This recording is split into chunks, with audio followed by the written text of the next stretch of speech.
مفتی صاحب آپ کیا مشورہ دیں گے معتکفین کو کہ واقعی یہ فائدے ہیں اور یہ حاصل بھی کرنے ہیں، آپ کیا مشورہ دیں گے؟ اصل میں جب تک بندے کے ذہن میں فوائد نہ ہوں تو بندہ وہ کام کرتا نہیں ہے۔ آج کل دیکھیں آپ بازار میں چلے جائیں نا تو انسان سب سے پہلے وہ دکان تلاش کرتا ہے، وہ مال اور ہال تلاش کرتا ہے جس کے اوپر وہ سیل لگی ہوئی ہوتی ہے۔ سمجھ آئی نا؟ اس کو دیکھتا ہے کہ یہ 20% ہے، یہ 50% ہے، یہ 70% ہے۔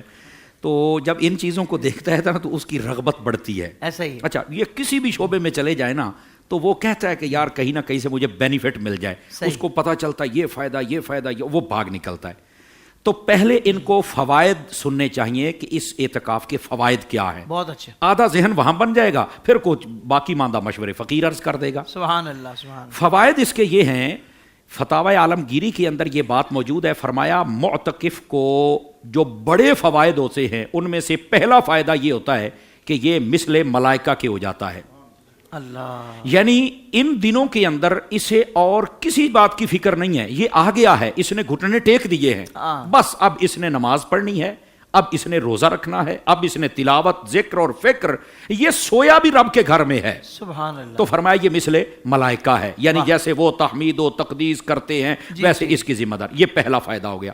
دوسرا فائدہ یہ ہے جو بڑے فوائد ہیں، فرمایا کہ اس کو 5 وقتہ نماز با جماعت میسر آ جاتی ہے۔ سبحان اللہ۔ اور اگر تکبیر اولیٰ کے ساتھ ہو اور اخلاص سے دل کے ساتھ یہ کر لے تو یہ تو منازل ولایت کی طے کر سکتا ہے، ورنہ پہلی سیڑھی تو چڑھ ہی جائے گا نا۔ اگر اس پر دوام اور استقامت مل جائے تو مدینہ ہو جائے گا۔ تو یہ دوسرا فائدہ ہے۔ اب تیسرا فائدہ میں یہ سمجھتا ہوں کہ جتنے فوائد علماء نے لکھے ہیں میری نظر میں اس سے بڑا فائدہ کوئی نہیں ہے، اور وہ یہ ہے کہ جو اعتکاف پر بیٹھتا ہے وہ طاق راتوں میں سے وہ رات پا لیتا ہے جس کو شب قدر کہتے ہیں۔ سبحان اللہ، سبحان اور وہ وہی رات تو ہے جس کے اندر بندہ عبادت کرنے میں کامیاب ہو جائے اللہ کی رضا کے لیے تو بندے کو 1000 مہینوں سے زیادہ عبادت کا ثواب عطا کر دیا جاتا ہے۔ واہ واہ واہ۔ تو یہ مطلب معتکف کے لیے میں یہ سمجھتا ہوں کہ شاید 1% کا بھی 99 حصہ نکال دینا تو چانسز کم ہوتے ہیں کہ اسے نہیں ملے گی، اسے ملے ہی ملے کیونکہ وہ آ گیا ہے وہاں پر۔ اور یہ کتنا بڑا فائدہ ہے اس کی زندگی کے لیے۔ یہ ہے تیسرا فائدہ۔ اچھا، اس کا ایک چوتھا فائدہ بھی ہے۔ وہ علماء کہتی ہیں کہ اس کو فائدہ یہ ہوگا کہ اس کی زندگی کے اندر جو اس کی ٹائم ہوتے تھے نا کہ دفتر میں گیا تو یہ باتیں ہیں، جب چھٹی کر کے آیا تو یہ باتیں ہیں، بچوں کے ساتھ بیٹھا تو یہ باتیں ہیں، خبریں سنی تو یہ تبصرے ہیں، فرمایا جب اعتکاف میں گیا نا تو یہ سب باتیں ختم، نہ غیبت ہے، نہ چغلی ہے، نہ تبصرہ ہے، نہ تذکرہ ہے، وہاں پر ہے یا ذکر خدا ہے یا ذکر مصطفیٰ ہے۔ تو فرمایا یہ اس کا چوتھا فائدہ۔ اور پنجتن پاک کا 5واں فائدہ یہ مفتی احمد یار خنیمی نے لکھا۔ حضور شاہ صاحب جب میں نے پڑھا تو مجھے اس کا بڑا لطف آیا۔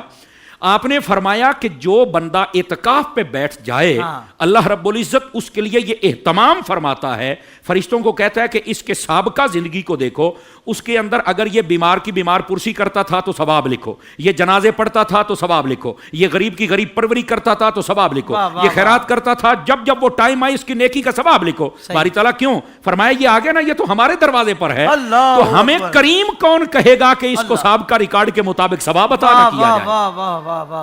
اور یہ بات یہاں سے بھی پوری ہوتی ہے، یہاں سے بھی یہ سورہ والتین کی تفسیر پڑھی جائے، تفسیر روح البیان کے اندر الا الذین آمنوا وعملوا الصالحات فلہم اجر غیر ممنون، اس کے اندر یہ روایت لکھی ہوئی ہے۔